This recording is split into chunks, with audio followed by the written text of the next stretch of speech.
Alright, thank you very much for joining me. This is Gulpane, back again with a quick video, and today I'm going to go through a few games that surprised me. So initially when I picked the game up, I may not have done research, or I don't know, like it's not in a series that I like, so I just sort of picked it up, or someone else, one of my housemates or girlfriend picked it up and we played it, and it just really surprised how good it was. So let's have a look. Right, so the first one is Nino Cooney. Now, when you first look at Nino Cooney and you see the sort of the graphic style, it looks like a kid's game, but then when you start playing it, it's not a kid's game. Or if it is a kid's game, it'll, like scare the children maybe, like watching Watership Down or one of those Animals of Farthing Wood. There's one of those, they seem like kids ones, but they have like really adult themes in it. So Nino Cooney is great. Starts off like something really sad happens, like really sad, and then you go into the game and it is very like child aesthetic. With all the stuff in it, but it's an excellent game. It's such a good RPG. I was really surprised because when I was playing it first, when we were playing it first, I was like, oh, I'm never going to keep going with this. It's too kiddish, like. And then it was really slow, but then it gets really, really good as you get into it. Almost like it seems to when it seems to get going, it's almost over. Because like one of the characters you don't get till very, very late, so like you hardly use them. Anyway, Nino Cooney, top drawer. I played on the PlayStation 3. The next one is Persona 4. So I had never played, the only Shin Megami Tensei game I played was Nocturne, and that was okay. It was pretty good. I quite like it, but it was a bit sparse or a bit bare. I don't know, a bit barren. And plus, I wasn't really used to like the way in Shin Megami Tensei or Persona games, the way to do it is the way you kind of you have to get the demon characters and then sort of like combine them. So I wasn't really used to doing that either. So I was given.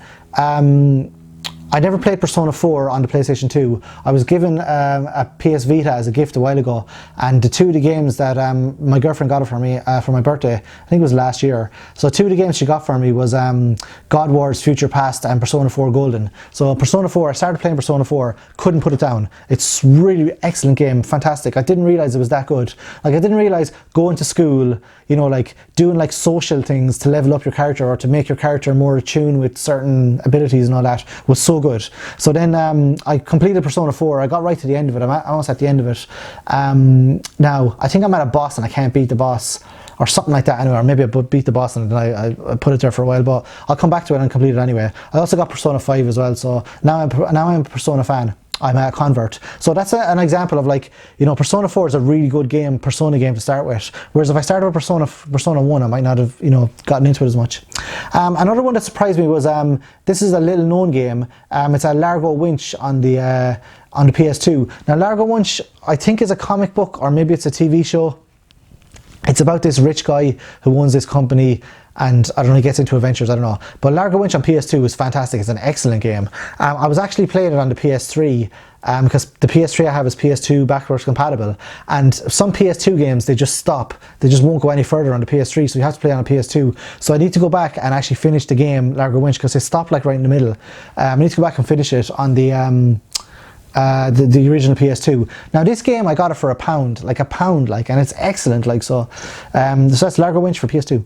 Another one I was surprised with was Uncharted. So I had an Xbox 360. I didn't have a PlayStation 3 at all when the PlayStation 3 was popular. I only got a PlayStation 3 when I had the PS4 for 3 years, I think. Then I got a PlayStation 3 or something like that. It was really, really late. Like the PlayStation 3 was, the PS4 had come out and the PS4 was super popular when I got a PS3, and I got the Fat Boy as well, like the one that's backwards compatible.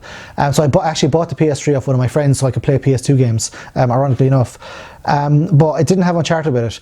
When I played Uncharted was the Uncharted collection for PS4, because my PS4 came with Uncharted collection, and I was shocked that I never played Uncharted before because it's so good. It's such like my type of game as well. It's got history in it, although Nathan Drake does, for like an archaeologist or for a person that's into history, he does destroy an awful lot of historical objects that are irreplaceable.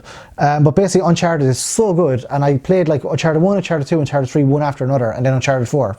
So I did come to the Uncharted, dance pretty late, but I was really surprised at how good it was. Obviously you hear people saying, oh, this game is really good, but then until you play it yourself and realize yourself, you don't really realize how good it is, or it might surprise you. A few more games where people say they're excellent, I don't like them at all, so which I will go through in a few minutes, or go through in another video. And then the last game that sort of surprised me was, I spoke about this game before as well.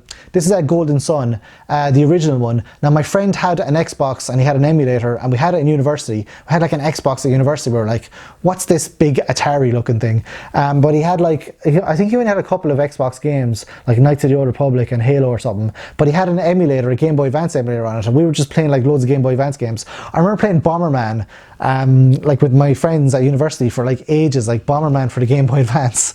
But he had Golden Sun as well. And I remember one summer, like everyone was gone home and I was in the flat on my own, and I started playing Golden Sun and I couldn't stop playing it. It was absolutely excellent. And then I bought it then for the Game Boy Advance myself there a while ago and played it again. So fantastic game. It really surprised me because it's such a simple game, but it's so addictive. So that's a few games there that surprised me. Not necessarily by how good they were, just by like, how did I miss them? Or like, how did I not play this before? Or why didn't I listen to people when they said it was really good? But anyway, so those that surprised me. So if you've got any games that surprised you, I encourage you to leave them in the comment section below, or else make a video response yourself, why not? So I'll see you guys in the next video. Thanks so much for watching, and I appreciate you watching to the end. Adios.